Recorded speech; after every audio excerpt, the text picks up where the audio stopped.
लगे कि आप मर जाएंगे, नहीं बचेंगे, उस स्थिति में हम अपनी जान को बचा के डॉक्टर के पास। प्रसाद, जो आपने थाना प्रभारी को फ़ोन किया, थाना प्रभारी कितना, ये घटना होने में कितना समय लगा? करीबन आधा घंटा लग गया। कितना दूर है आपके घर से कैंप? थोड़ा ही दूर है, 2-3 मिनट के रास्ता है पैदल। अच्छा, कोई नहीं आया प्रशासन की तरफ? जी नहीं, उस समय नहीं। कब आया प्रशासन? आधा घंटा के बाद आए, करीबन लमसम में हम कैमरा देखे हैं, आधा घंटा के बाद ही आए हैं। नमस्कार। लगातार जो है दरभंगा में जो मामले हो रहे हैं, हम तिलकेश्वर ओपी थाना की बात कर रहे हैं। अभी हमने एक घटना को लेकर जिक्र किया है, अभी दूसरी घटना सुगरैन गांव को लेकर जो है हमारे साथ यहाँ DMCH में जो मारपीट की घटना हुई है, इनसे ही जानेंगे सारा मामला। लेकिन आपको बता दें कि लगातार जो है तिलकेश्वर ओपी अंतर्गत कई पंचायतों में कई आपराधिक मामले लगातार तेज़ी से बढ़ रहे हैं। थाना प्रभारी जो है पूरी तरीके से चुपचाप बैठे हुए हैं और अपराधी की मदद कर रहे हैं। कहना गलत नहीं होगा, क्योंकि घटना के बाद पहुंचना अपराधी की मदद ही समझा जाएगा। हमारे साथ उपस्थित हैं कैसे प्रशासन, जब सरकार, मुख्यमंत्री माननीय नीतीश कुमार सुशासन की बात करते हैं, दरभंगा में मामले तेज़ी से मामले बढ़ रहे हैं, प्रशासन पूरी तरीके से उदासीन है। आप थाना को देखिए, SSP को देखिए, DSP को देखिए, कहीं कोई सुनने वाला नहीं है। कहाँ जाएगा जनता? और प्रशासन, सरकार कह रही है क्योंकि पूरी तरीके से सुशासन है, माननीय मुख्यमंत्री कर रहे हैं। नाम बताइए। मेरा नाम रमेश साहू है। क्या हुआ था आपके साथ? घटना किस तरह की घटना हुई? घटना के पीछे बताइए। घटना सर, पंचायत बताइए। जी, सुगरैन पंचायत के अंतर्गत कहीं सुगरैन पंचायत में ही है, सुगरैन गांव में। ये 10 बजे के आसपास होली के दिन में जी रखाल राय दारू पी के आके, और हमारे घर से करीबन 100-150 मीटर आगे उसका घर है, आकर दुकान पर एक पिचकारी लिया, और पिचकारी लेने के बाद 30 मिनट के बाद आया वापसी सामान लेने के लिए। तो हमारे दुकानदार के भाभी बोली कि जो सामान तो वापसी दोबारा नहीं मिलेगा, आप अपना पैसा ले लीजिए, किसी दूसरे दुकान में खरीद लिए। इस पर रखाल राय पैसा लेकर फाड़ दिया, जिसका प्रूफ CCTV कैमरा में भी है, और ज़बरदस्ती दुकान में घुसकर गाली गलौज मारपीट करना स्टार्ट कर दिए। इसी पर मेरे भतीजा ओम प्रकाश विरोध किया कि गाली गलौज क्यों करते हैं आप लोग। तो उसके ऊपर वो लोग उसके ऊपर एक्शन ले लिया, गाली गलौज करने लगी। मामला काफ़ी बिगड़ चुका।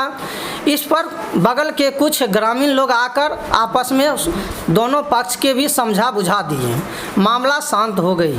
उसके बाद शाम के टाइम में करीबन 5:30 बजे के आसपास में BDO राय पिता मेदो राय, रखाल राय पिता सीताराम राय, ये दोनों व्यक्ति दारू पी के और हमारे घर के आसपास आकर गाली देने लगा, खूब पीटेंगे, दुकान पर आकर गाली गलौज करने लगा।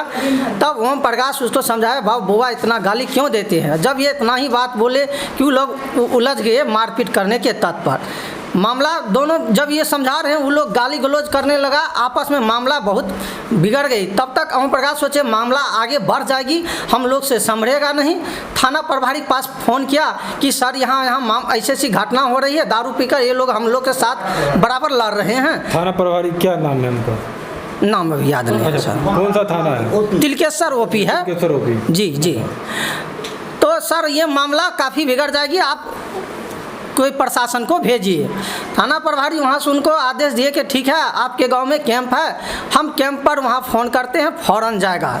लेकिन वहाँ से कैंप पर से प्रशासन को आने में टाइम लग गई।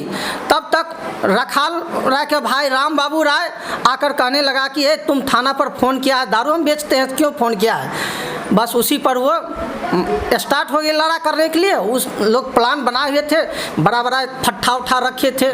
जब हम लोग विरोध किए तो ताबड़तोड़ हमला करने लगे, और हम लोग के पास CCTV कैमरा में थे। हम अपना सेफ्टी के लिए हम लोग देखे कि उधर से लाठी फटट्ठा लेकर आया है, हम लोग भी लाठी फटट्ठा निकाले थे, लेकिन कैमरा में भी है। मेरी भाभी सब के हाथ से लाठी छीन के अंदर रख दिए हैं। जब हम लोग खलिया हो गए तब पूरी तरह से बरसाने लगे। हम जो भतीजा को बचाने के लिए गए, तो बीच में बचाने गए, एकाएक मेरे ऊपर प्रहार कर दिए, और जब हम लगे कि आप मर जाएंगे, नहीं बचेंगे, उस स्थिति में हम अपनी जान को बचा के डॉक्टर के पास। प्रसाद, जो आपने थाना प्रभारी को फ़ोन किया, थाना प्रभारी कितना, ये घटना होने में कितना समय लगा? करीबन आधा घंटा लग गया। कितना दूर है आपके घर से? कैंप थोड़ा ही दूर है, 2-3 मिनट के रास्ता है पैदल। अच्छा, कोई नहीं आया प्रशासन की तरफ? जी नहीं, उस समय नहीं। कब आया प्रशासन?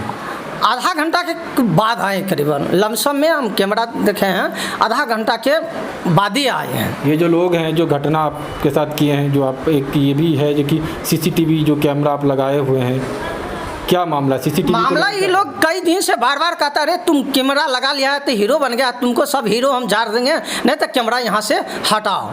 किस प्रवृत्ति के लोग हैं जो लोग झंझट? ये लोग बार बार झंझट करते हैं। इस तरह के शराब बेचते हैं, इस तरह के पहले बेचते थे, इसके ऊपर शराब का FIR केस भी है, केस में भी थे। अच्छा, गए हैं, जेल गए हैं? जी जी जी। अच्छा, उस दिन जिस दिन मारपीट करने आए उस दिन भी शराब पिए हुए थे? हाँ, काफ़ी सारा ऑलरेडी इसमें मैं, अगर हम मर भी जाएंगे तो इसके लिए मेरे कोई गम नहीं है, क्योंकि जब जन्म लिए हैं तो एक दिन मरना है, तो डरेंगे क्या? यह फुल्ली श्योरली है, यह शराब पीकर और साजिश के साथ मारपीट किया है। अच्छा। बेहोश हो गए थे, कल तक हम बोल नहीं पा रहे थे। आज से करीबन 1 बजे के लमसम में हमको कुछ आवाज़ अच्छी तरह है, उससे पहले हमको माथा काम नहीं कर रहा था। जी, आवेदन भेजा? तो जी, आवेदन अभी हम तुरंत अभी अपना स्तर से लिख रहे हैं, तब तक ये लोग आ गए, ठीक है, मैटर हम भी इसमें लिखाएंगे। चलिए, लगातार जो स्थिति है, अब समझिए स्थिति क्या है। मतलब थाना के आने से पहले अपराधी पहुंच जाते हैं और फिर अपराधी जो है किस तरह की घटना करते हैं, मारपीट करते हैं। अब देख सकते हैं, इन्होंने थाना को फ़ोन किया, थाना पहुँचे नहीं। कौन थाना प्रशासन, अपराधी को कैसे सूचना मिला? इन्होंने फ़ोन किया प्रभारी को, जो कि हमें सुरक्षा दीजिए, और फिर उन्होंने अपराधी को बता दिया। किसने बताया अपराधी को? ये बड़ा सवाल है। प्रशासन। एक मुद्दा ये भी है कि कुछ लोग बार बार हम लोग को पीड़ित करते हैं। आज से 10 दिन पहले हमारे साथ और एक पड़ोसी गाली गलौज करने के तत्पर पूरे लग गए, तो हम लोग गांव के जनप्रतिनिधि के पास गए, सरपंच साहब के पास। सरपंच साहब बोले कैंप पर जाओ। कैंप पर जब गए, कैंप महोदय से वहां हमने विनती की कि सर काफ़ी परेशानी है, बार बार गाली गलौज करते हैं, मारपीट करने के तत्पर है। मैं खुद अपने स्वयं गए, तो कैंप के प्रशासन बोले कि आप लोग ऐसे कहिएगा तो हम नहीं जाएंगे, जब तक थाना से हमको आवेदन नहीं आएगा तब तक हम नहीं जाएंगे। अच्छा, तो लगातार जो है स्थिति आप समझ सकते हैं। इन्होंने थाना प्रभारी को कॉल किया, प्रभारी जो है पहुँचे नहीं, प्रशासन पहुँचे नहीं, घटना हो गई। और ये लोग जो है आज DMCH में भर्ती हैं। हम लोग DMCH को लेकर कई मामला देख रहे हैं। ये तो 1-2 मामले हैं, DMCH में तो ऐसे कई मामले हैं जहाँ प्रशासन की उदासीनता की वजह से लोग जो है DMCH में भर्ती है, इमरजेंसी में भर्ती हैं।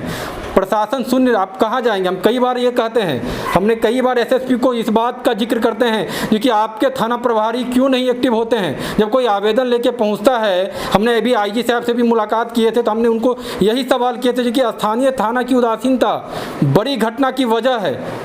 कोई आता है आवेदन देने के लिए, जब कोई माफिया आवेदन देने आता है तो आपके थाना प्रभारी तुरंत ही एक्शन में आ जाते हैं। क्यों? क्योंकि लेन देन होता है ना, वहाँ पे बड़े पैमाने पे लेन देन होता है, तब एक्शन में आना। और फिर जो कोई भी पीड़ित वहाँ पहुँचते हैं तो फिर पीड़ित को किस तरह से, ये है सुशासन राज। माननीय मुख्यमंत्री लगातार जो है पटना से इस बात की जिक्र करते हैं, सुशासन का राज है। ये किस तरह का सुशासन है जहाँ प्रशासन पूरी तरीके से उदासीन है, पूरी तरीके से अपराधी और माफियों के साथ गठजोड़ है, तालमेल है। प्रशासन नहीं पहुंचती है, घटना से पहले वहां पे अपराधी पहुंच जाते हैं और बड़ी घटना को अंजाम देते हैं। बड़ा सवाल माननीय मुख्यमंत्री को लेकर, जिला प्रशासन को लेकर, SSP को लेकर। लगातार बने रहें। धन्यवाद।